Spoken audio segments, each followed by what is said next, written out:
दे दिया। इस्तीफा देने के बाद क्या कुछ उन्होंने कहा है वो जरा हम आपको बता देते हैं। उन्होंने कहा कि मैं केंद्र सरकार का बहुत आभारी हूं। तो एन बीरेन सिंह इस्तीफा देने के बाद उनका बयान भी सामने आया। उन्होंने कहा कि मदद की है, लोगों की विकास के काम किए हैं, लेकिन अब वो समय आ गया है इस्तीफा देने का, इसलिए इस्तीफा देने जा रहा हूं। और लोमस हमारे साथ जुड़ चुके हैं। लोमस, लगातार हिंसा देखने को मिली जब मणिपुर में, यानी कि 1.5 साल से हिंसा देखने को मिल रही है, जाती है हिंसा, और इसके बाद से ही दबाव एन बीरेन सिंह पर बना हुआ था। अंदर के यानी कि अंदरूनी कलह भी देखने को मिल रही थी, विपक्ष भी लगातार सवाल उठा रहा था, और इसके बाद आज इस्तीफा होता है। किस तरीके से इस पूरे घटनाक्रम को देखा जाए?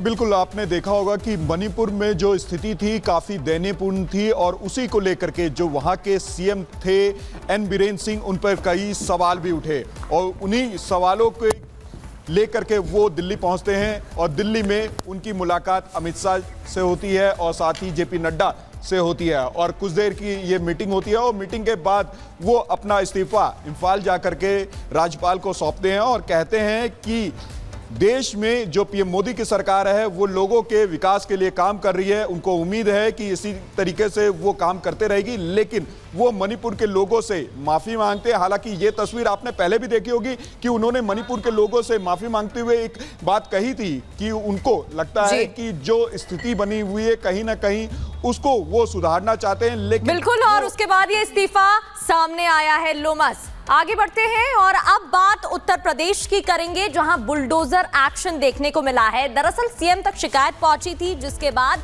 मदनी मस्जिद पर अवैध कब्जा हटा दिया गया। इसके लिए लगातार कब्जाधारियों को नोटिस भेजा जा रहा था, लेकिन उसके बाद भी कोई कदम नहीं उठाया गया, कोई जवाब नहीं दिया गया, जिसके बाद पीला पंजा चला।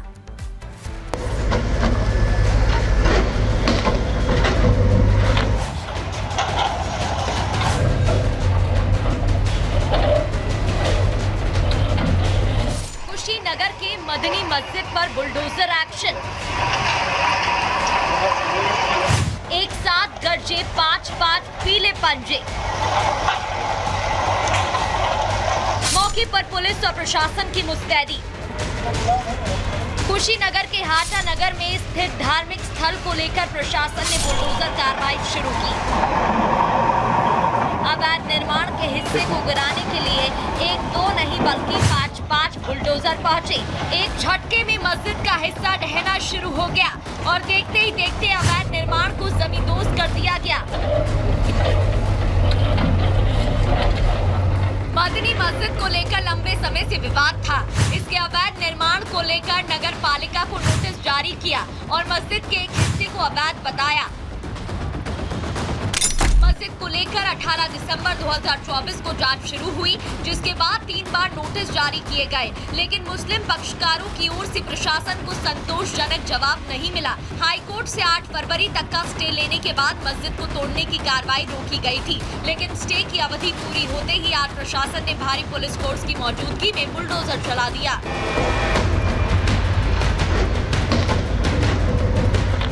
मस्जिद की तीसरी मंजिल अवैध तरीके से बनाने का दावा किया गया। वहीं मस्जिद से जुड़े नक्शे पर भी सवाल उठे थे। 1999 में जब मदनी मस्जिद के निर्माण का काम शुरू हुआ, तो उस वक्त नगर अध्यक्ष ने मस्जिद के निर्माण और नक्शे में कुछ कमियां पकड़ी और इस पर कार्रवाई करते हुए इसे निरस्त कर निर्माण का काम रुकवा दिया। लेकिन इस बीच मस्जिद के तीसरे मंजिल का निर्माण का काम हुआ। मस्जिद के तीसरे तल के निर्माण के बाद हिंदू पक्ष ने योगी सरकार से शिकायत की। जांच में अवैध निर्माण की बात सामने आई और फिर कोर्ट का स्टे खत्म होते ही बुलडोजर प्रहार शुरू हो गया। Bureau report, Republic Bharat. और अब बात करते हैं मिल्कीपुर विधानसभा के लिए हुए उपचुनाव में, जो जिसमें प्रचंड जीत बीजेपी को मिली है, और 1-2 नहीं पूरे 61,000 वोटों से प्रचंड जीत हासिल करने में बीजेपी कामयाब रही।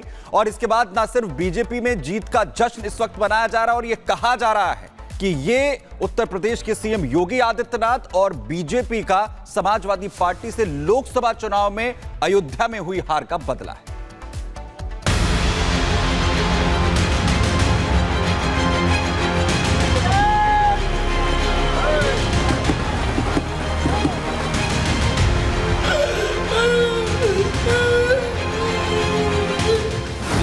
विधानसभा का उपचुनाव इस समाजवादी पार्टी के परिवारवाद और झूठ की राजनीति को पूर्ण विराम देते हुए सुशासन के मॉडल को अंगीकार किया है। अखिलेश यादव को 4 जून की अयोध्या जीत का जवाब योगी ने 8 फरवरी को मिल्कीपुर से दे दिया। मिल्कीपुर में हार के बाद समाजवादी पार्टी में हाहाकार मचा हुआ है।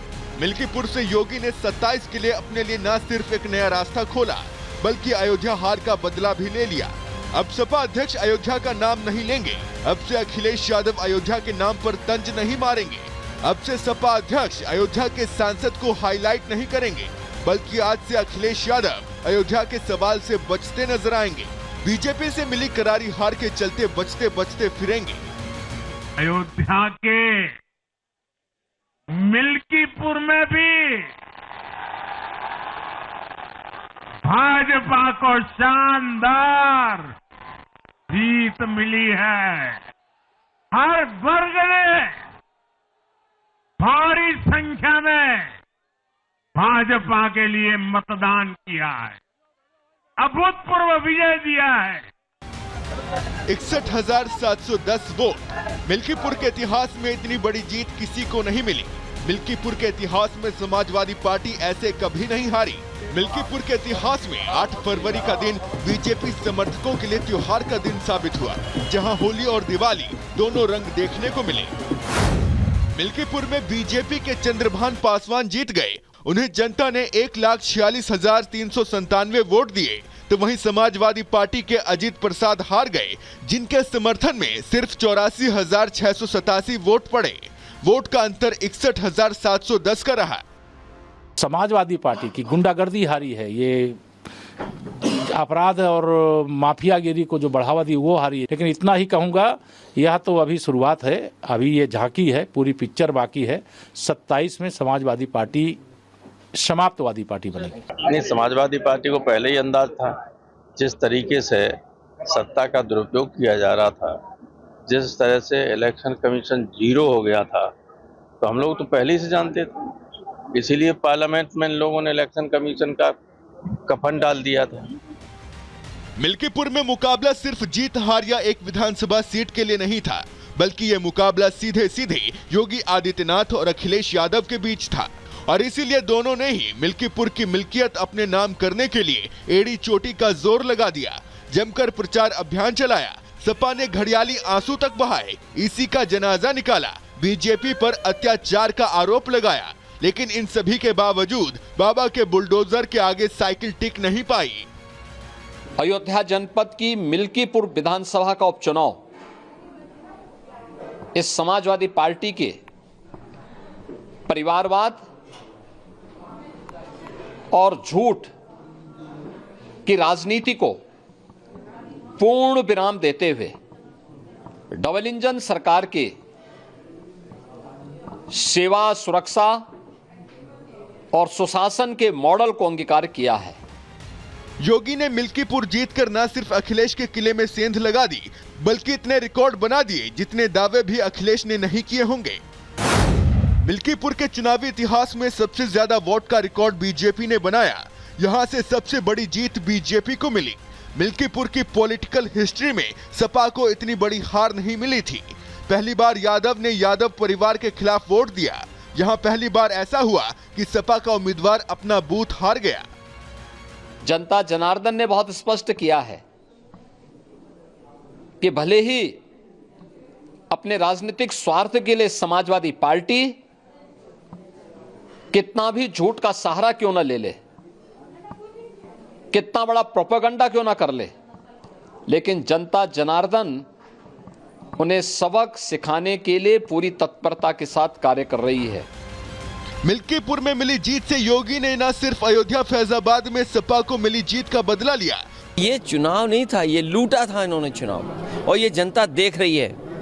ये पीडीए के लोग, पीडीए समाज के तमाम मतदाता देख रहे हैं कि उनके साथ क्या भेदभाव हो रहा है। जो लोग मिल्कीपुर जीत करके कोई संदेश देना चाहते हैं, अयोध्या की हार मिल्कीपुर की जीत बराबर नहीं कर सकती है। अयोध्या की हार हमेशा हमेशा के लिए अयोध्या की हार रहेगी, वो बदला नहीं हो सकता मिल्कीपुर की जीत।